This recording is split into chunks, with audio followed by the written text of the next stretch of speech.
Kalian pernah dengar cerita soal bangunan angker yang punya lebih dari 1000 pintu tapi juga menyimpan 1000 rahasia kelam? Yes, kita lagi ngomongin Lawang Sewu ya guys ya. Semoga benar ya pengejaannya. Mungkin teman-teman dari daerah sana tuh bisa benerin kalau salah. Bangunan ini tuh bangunan legendaris di Semarang yang katanya tuh penuh dengan penampakan guys, ritual mistis dan kisah menyeramkan dari zaman penjajahan. Percaya nggak percaya guys, di balik pintu-pintu yang nggak berujung ini tuh banyak orang yang mengaku pernah ngerasain hal-hal aneh yang bikin bulu kuduk kita tuh berdiri sendiri gitu ya. Ada yang berani masuk sendirian. Tapi tunggu, itu belum semua guys. Mitos Lawang Sewu ini tuh lebih dari sekedar bangunan tua dan siapa yang tahu apa yang tersembunyi di ruang bawah tanahnya. Apakah beneran ada hantu tentara tanpa kepala yang berkeliaran, atau ini cuma cerita buat nakut-nakutin orang-orang yang hidup di zaman sekarang, anak-anak aja ya. Anak-anak aja, Gen Z gitu ya guys ya. Stay tune karena kita akan ungkap semua fakta dan mitosnya.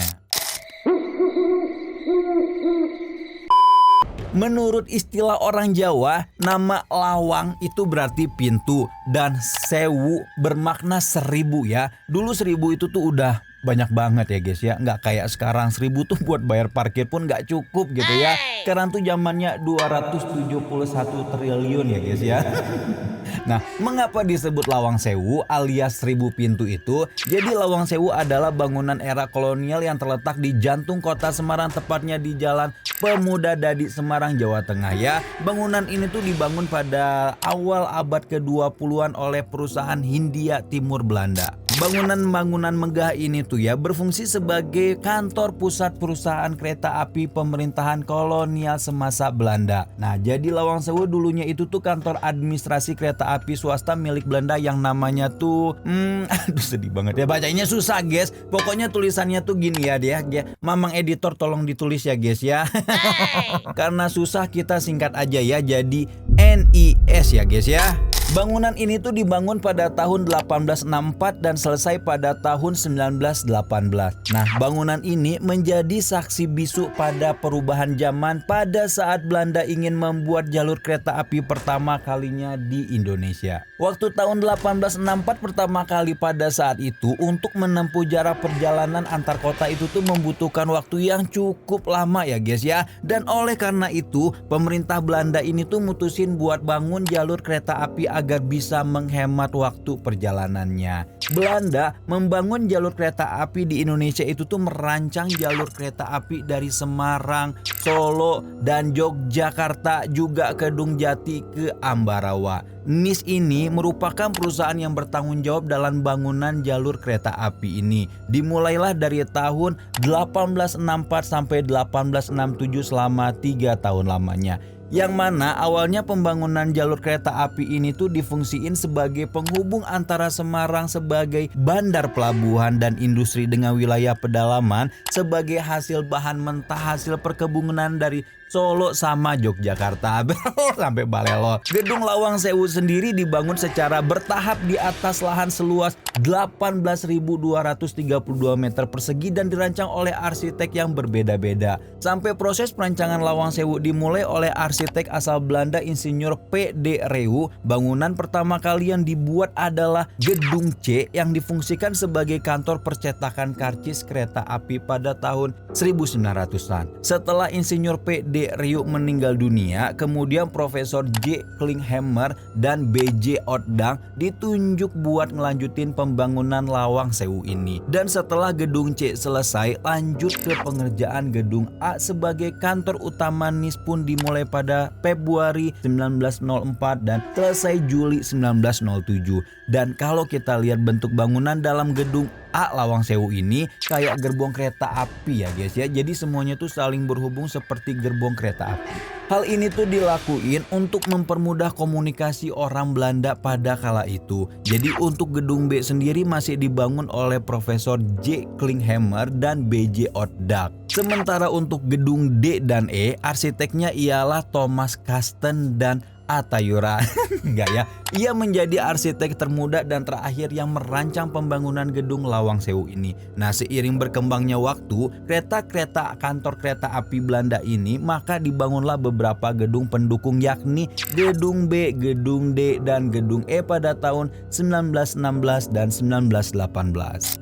Kalau dicermatin lagi, bangunan Lawang Sewu ini tuh digunain batu bata keramik berwarna oranye yang melambangkan sebuah kekayaan, kemakmuran, dan juga menunjukkan kasta tertinggi pada zaman dulu, guys. Batu bata ini tuh tergolong langka ya, dan harga per batanya itu mahal banget loh. Nah, zaman dulu aja tuh satu bata bisa ditaksir 300.000 harganya. Bisa buat makan atau jajan beberapa kali anak kos ya. Nah, ini tuh tahun 1900-an loh guys ya. Mungkin kalau ditaksir zaman sekarang tuh bisa 300 juta kali ya satu batanya. Nah, lanjut ya. Jadi gedung Lawang Sewu ini rupanya dibangun untuk menyesuaikan kebutuhan para pekerja dengan iklim yang ada di Indonesia yang tropis dan cenderung lembab. Yang mana tiap ruangan dalam gedung punya masing-masing fungsinya. Contohnya nih, seperti bangunan untuk perkantoran dengan pintu-pintu saling terhubung supaya para pegawai itu mudah untuk melakukan mobilisasi kerjanya. Di dalam gedungnya juga mempunyai ruang aula besar yang berfungsi sebagai gedung pertemuan, rapat, dan berbagai jenis acara untuk mempermudah gerak pekerja menuju ruangan satu ke ruangan yang lainnya. Karena itu gedung ini punya jendela yang lebar dan banyak supaya sirkulasi udara di sana tuh bagus gitu. Serta pintu yang banyak dan saling menghubungkan ke ruangan lain dengan sangat mudah.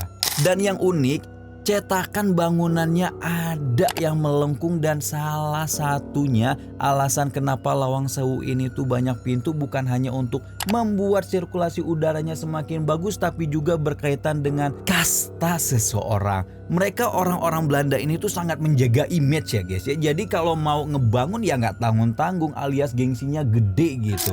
Nah, berlanjutlah pada periode penjajahan Jepang tahun 1942 sampai 1945. Lawang Sewu tuh berubah fungsi jadi markas Kempeitai ya, alias polisi militer Jepang yang terkenal sangat-sangat kejam guys. Di bawah kekuasaan Jepang nih, Lawang Sewu juga dijadikan sebagai penjara sementara dan tempat penyiksaan tahanan, terutama mereka yang diduga menentang rejim Jepang atau terlibat dalam gerakan perlawanan. Bagian bawah tanah dari bangunan tersebut kerap menjadi tempat tahanan yang sangat keras dan tidak manusiawi ya. Dan konon banyak tahanan yang di sana ya guys ya. Takut kena dolar kuning. Nah, selain sebagai pusat itu interogasi, dan ternyata selain itunya Jepang juga memiliki reputasi yang angker karena berbagai kejadian mistis yang terjadi di dalamnya ya guys ya. Hingga saat ini tuh bangunan ini tuh masih dikaitkan dengan kisah-kisah mistis yang sebagian besar berasal dari masa pendudukan Jepang. Periode pendudukan Jepang di Lawang Sewu itu berakhir setelah Jepang menyerah pada sekutu pada tahun 1945 setelah kekalahan mereka dalam Perang Dunia Kedua. Jadi udah cukup ya bersejarah jadi bangunan Lawang Sewu yang sangat futuristik, elegan, dan edan itu ya guys ya. Jadi sekarang kita masuk ke dalam bagian yang bikin ternyata sungguh manusia itu tuh hanya makhluk lemah yang merasa dirinya tuh overpower gitu. Jadi guys, banyak cerita tentang penampakan yang muncul di Lawang Sewu, terutama tentang arwah tentara Belanda dan tahanan Indonesia yang tewas selama Perang Dunia Kedua. Sejumlah pengunjung mengaku mendengar suara-suara aneh, suara langkah kaki yang tiba-tiba hilang, atau juga merasakan suhu ruangan yang mendadak turun drastis. Bayangin, dari yang tadinya hangat tiba-tiba udara jadi dingin menusuk tulang sumsumnya. Di lorong-lorong bangunan inilah beberapa orang mengaku pernah melihat sosok-sosok misterius yang berkeliaran. Benar-benar ya pemandangan yang bikin merinding gitu. Salah satu kisah hantu paling terkenal di sini tuh penampakan hantu tanpa kepala. Bukan seperti yang kita bayangkan seperti kuyang ya, tapi sosok ini tuh diyakini sebagai wanita Belanda atau seorang noni wanita yang cantik namun hidupnya tragis. Nah, menurut cerita, ia dieksekusi selama masa perang nih. Beberapa saksi mata mengatakan mereka melihatnya berjalan di lorong mengenakan gaun putih sambil membawa lentera di tangannya. Namun yang mengerikan, kepalanya hilang seolah-olah nggak ada gitu ya. Arwahnya diyakini masih gentayangan di sekitar gedung ini dan mencari kepalanya yang Sebuah pemandangan yang kasihan sekaligus sangat menyeramkan ya. Banyak yang percaya nih kalau kamu beruntung atau mungkin sial kalian bisa melihat sosoknya. Tapi hati-hati ya, siapa tahu ia berkata dan bertanya kepadamu, "Di mana kepalaku?" Tapi kengeriannya tuh nggak berhenti sampai di situ aja guys. Ada laporan tentang kereta hantu yang melintasi ruang bawah tanah Lawang Sewu ini. Ada yang ngejumpain hantu dengan kepala hancur gitu ya di malam hari. Serem gitu deh. Di tangga spiral dalam bangunan Lawang Sewu juga tuh pernah ada kejadian kecelakaan atau seorang wanita yang jatuh hingga tewas. Nah, banyak yang mengaku melihat penampakan hantu wanita ini tuh dengan pakaian yang lusuh di sekitar tangga tersebut. Beberapa ruangan bekas kantor di Lawang Sewu ini tuh dikabarkan sering mengalami aktivitas paranormal. Orang-orang nih melaporkan melihat bayangan hitam melintas, pintu yang terbuka atau tertutup sendiri, serta benda-benda yang berpindah tanpa alasan. Dan menara dan loteng di Lawang Sewu ini juga dikenal sebagai tempat angker guys. Menurut cerita tempat ini tuh pernah menjadi tempat eksekusi para tahanan sehingga sering muncul penampakan atau terdengar suara-suara aneh. Menara ini juga tuh jarang dikunjungin ya, jadi menambah kesan mistisnya gitu. Ada laporan juga nih dari salah satu pengunjung, katanya di ruangan bawah tanah Lawang Sewu ini tuh katanya sering muncul penampakan arwah tahanan yang disiksa di sana ya guys ya. Jadi ceritanya nih, para tawanan ini tuh digambari sebagai sosok tanpa wajah, nggak beraturan, bahkan ada yang wajahnya rata kayak kue nggak mengembang ya. Nggak cuman itu, kadang-kadang ini terdengar suara-suara mereka yang masih terdengar menderita di sana. Banyak orang yang bilang kalau suasana di ruang bawah tanah ini tuh benar-benar beda guys. Gelap, pengap, dan hawa mistisnya tuh tebal banget. Enggak berhenti sampai di situ aja. Ada juga cerita soal penampakan tentara Jepang di Lawang Sewu ini. Nah, penampakan ini tuh seringkali nongol dalam kondisi yang kurang sempurna gitu ya. Ada yang bilang mereka cuman punya satu kaki atau tangannya putus sebelah gitu.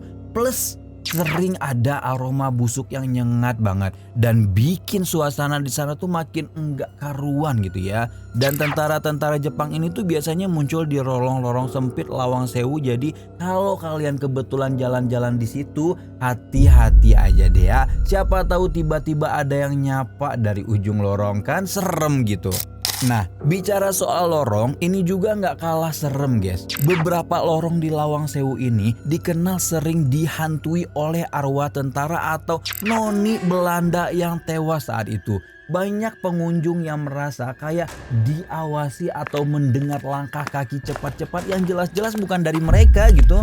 Kalau menurut cerita warga sekitar nih, kadang-kadang mereka ngeliat penampakan tentara Belanda yang berkeliaran di malam hari. Seragamnya kuno tapi ada bercak darah di sana sini. Biasanya sih mereka ngebolang di koridor bolak-balik kayak lagi patroli. Dan enggak hanya penampakan guys, di Lawang Sewu tuh ada cerita soal suara-suara aneh. Ada yang bilang sering dengar suara langkah kaki misterius di koridor yang gelap tapi nggak ada orangnya. Belum lagi nih suara bisikan-bisikan aneh yang bikin bulu kuduk merinding gitu. Ada yang bilang pernah dengar suara-suara tangisan atau bahkan tawa tapi nggak jelas datangnya dari mana tuh suara-suara. Oh iya, nggak luput juga ada yang cerita soal penampakan pocong, kuntilanak, bahkan gondorowo yang sering kali mampir di sana. Dan makhluk-makhluk goib ini tuh kayak lagi pada nongkrong bareng aja gitu ya di Lawang Sewu ini. Berasa mall kali ya tempat nongkrong favorit mereka di situ. Menurut warga setempat, suasana mistis di Lawang Sewu ini tuh makin pecah pas malam hari, terutama di waktu-waktu tertentu guys. Misalnya nih pas peringatan tragedi atau kejadian sejarah yang terjadi di sana dan suasana itu jadi lebih berat dan sangat mencekam.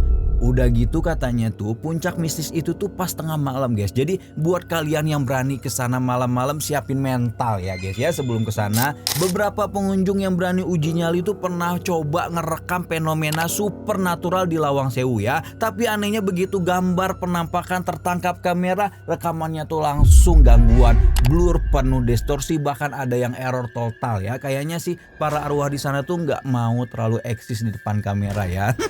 Udah ketakutan liputan, hasil videonya malah kacau. Kecewa pasti deh. Tapi nggak apa-apa, daripada nyawa yang error gitu kan di sana, bahayut guys. Jadi selama penjajahan Jepang, Lawang Sewu ini tuh berubah fungsi dari gedung perkantoran elegan jadi tempat yang kelam banget gitu ya guys ya. Ruang bawah tanah itu dijadiin penjara buat tahanan politik. Nggak kebayang ya, dari gedung megah terus jadi tempat penyiksaan yang ya benar-benar mengerikan gitu. Kondisinya nggak usah ditanya deh ya. Bayangin aja ruangan sempit, gelap, pengap gitu ya, minim ventilasi, hawa engap dan pengap, bikin sesak napas, sesek banget ya. Kebayang nggak tuh? Tahanan di sana itu ngalamin penyiksaan yang sangat ya tidak manusiawi gitu ya, yang bikin siapa aja tuh merinding gitu. Bahkan banyak yang kelaparan sampai nggak selamat guys. Bener-bener simbol kelam dari kekuasaan Jepang saat itu. Tapi nggak cuman itu, ada mitos yang dipercaya penduduk setempat nih. Konon ada terowongan rahasia di ruang bawah tanah yang bisa tembus langsung ke Laut Jawa ya. Dipakai buat nyeludupin senjata sama komunikasi sama rekan-rekan mereka biar enggak ketahuan.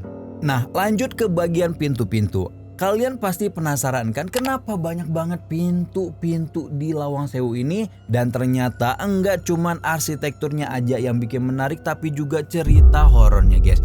Banyak yang bilang kalau pintu-pintu di gedung itu tuh suka bergerak sendiri, bahkan terbuka atau tertutup tanpa ada yang menyentuh ya guys ya. Seolah-olah pintu itu tuh hidup sendiri gitu. Dan makin serem karena banyak yang percaya tempat ini tuh bukan cuman bangunan tua biasa, tapi jadi titik pertemuan antara dunia kita gitu ya, dunia nyata dan dunia goib. Nah, banyak para paranormal ini nih yang pernah kesana pun ngeklaim kalau di tempat ini tuh dua dunia nyata dan dunia arwah bisa saling bertemu guys. Pintu-pintu itu tuh dianggap sebagai penghubung antar dimensi, dan gak heran kalau suasana di Lawang Sewu tuh selalu terasa hidup gitu ya, meski enggak ada orang yang kelihatan sama sekali. Serem gak tuh guys? Oke guys, kita lanjut ke pembahasan yang gak kalah seru, yaitu peran Lawang Sewu di budaya populer saat ini. Jadi mungkin pasti beberapa dari kalian itu udah pernah dengar ya, atau udah pernah lihat gitu bangunan itu tuh muncul di film atau bahkan acara-acara TV. Ya, buat anak-anak Gen Z tuh TV tuh memang udah ketinggalan zaman, makanya nonton di Atayura ya. Jadi salah satu film paling terkenal yang menjadikan Lawang Sewu sebagai latarnya adalah film yang berjudul Lawang Sewu Dendam Kuntilanak tahun 2007. Film horor ini tuh bercerita tentang roh-roh penasaran yang katanya tuh menghuni gedung ini. Kebayangkan seremnya? Nah, selain film ini tuh banyak acara televisi juga yang sering eksplorasi keangkeran Lawang Sewu, mulai dari program mistis sampai dengan investigasi paranormal. Lawang Sewu juga tuh gak ketinggalan jadi bintang di beberapa dokumenter sejarah yang ngupas perannya di masa penjajahan Belanda dan Jepang ya guys ya. Gedung ini tuh jadi saksi bisu pentingnya perusahaan kereta api Hindia Belanda sampai ikut nyaksiin pertempuran selama Revolusi Indonesia. Arsitektur yang megah, kisah tahanan, eksekusi, dan tentunya aura mistisnya tuh bikin Lawang Sewu ini tuh menarik buat diliput dari berbagai sisi ya, baik sejarah maupun horornya.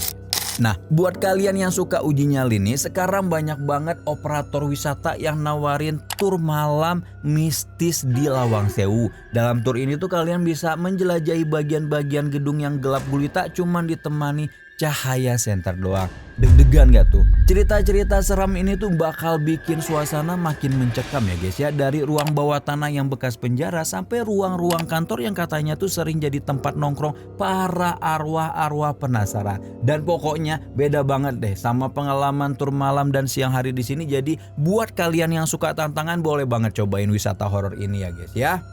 Sekarang kita bahas teori konspirasi dan fakta sejarah yang beredar tentang Lawang Sewu ini ya guys ya. Ini tuh seru banget nih buat diulik karena selalu ada perdebatan antara mitos dan realita ya guys ya. Salah satu teori yang sering banget dibahas adalah bahwa Lawang Sewu ini dulunya jadi tempat penyiksaan dan pembunuhan massal bagi para pekerja paksa atau Romusa pada masa penjajahan Jepang guys. Konon banyak yang disiksa hingga nggak ada nyawanya di penjara bawah tanah gedung ini ya. Dan arwah mereka itu dikatakan masih gentayangan hingga saat ini. Serem ya. Tapi bener nggak sih cerita ini atau cuman mitos, cuman buat bikin kita merinding aja gitu? Enggak cuman itu guys. Ada juga rumor soal harta karun yang disembunyikan di Lawang Sewu ini tuh oleh tentara Jepang ya guys ya. Konon harta ini tuh hasil rampasan perang yang disimpan di tempat rahasia. Walaupun belum ada buktinya, banyak pencari harta karun yang penasaran dan tergiur buat berburu di sini ya. Mitos atau enggak siapa yang tahu, bisa jadi memang ada tapi tersembunyi rapat banget gitu kan. Ajak-ajak ya kalau ketemu.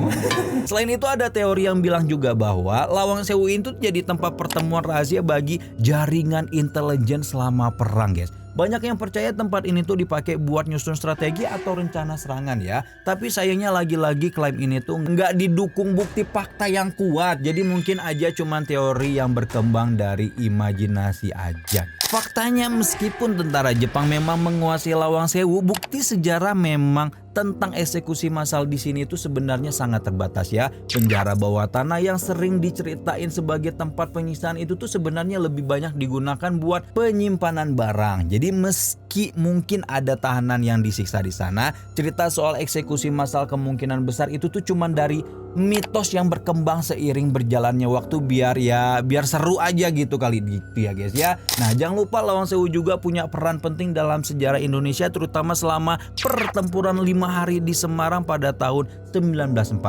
Setelah Indonesia merdeka, kota Semarang ini tuh jadi saksi pertempuran antara TNI dan pasukan Belanda guys. Lawang Sewu pun sempat jadi markas besar Tentara Keamanan Rakyat TKR yang nanti bakal jadi cikal bakal TNI. Jadi gedung ini tuh nggak cuma jadi tempat mistis tapi juga bagian penting dalam sejarah perjuangan bangsa kita gitu. Sebelum TKR menguasainya, Lawang Sewu ini tuh diambil alih oleh tentara Jepang pada masa Perang Dunia Kedua. Jadi meskipun sering dikaitkan dengan cerita mistis, nyatanya Lawang Sewu lebih banyak digunakan sebagai kantor administrasi militer daripada tempat eksekusi besar-besaran. Ada kemungkinan beberapa tahanan memang disiksa di sana gitu ya, tapi nggak sampai jadi tempat eksekusi massal seperti yang sering diceritakan orang-orang gitu. Setelah masa kemerdekaan, Lawang Sewu ini tuh sempat dipakai buat berbagai instansi pemerintah termasuk PT Kereta Api Indonesia dan Dinas Perhubungan. Tapi pada tahun 90-an, gedung ini tuh mulai terbengkalai guys. Untungnya pada tahun 2009, Lawang Sewu mulai dipugar buat menjaga nilai sejarah dan arsitekturnya yang ikonik. Proses pemugaran ini tuh menjaga bagian-bagian asli gedung termasuk jendela-jendela kaca patri yang sangat bernilai seni gitu ya. Sekarang Lawang Sewu ini tuh jadi cagar budaya yang bisa kalian kunjungin kapan aja. Oh iya, fun fact nih, Lawang Sewu sebenarnya cuma punya 928 pintu. Jadi kenapa disebut 1000 pintu ya? Mungkin karena 928 itu nggak kedengaran semegah 1000 ya guys ya, atau nggak mungkin mereka nggak bisa ngitung ya gitu.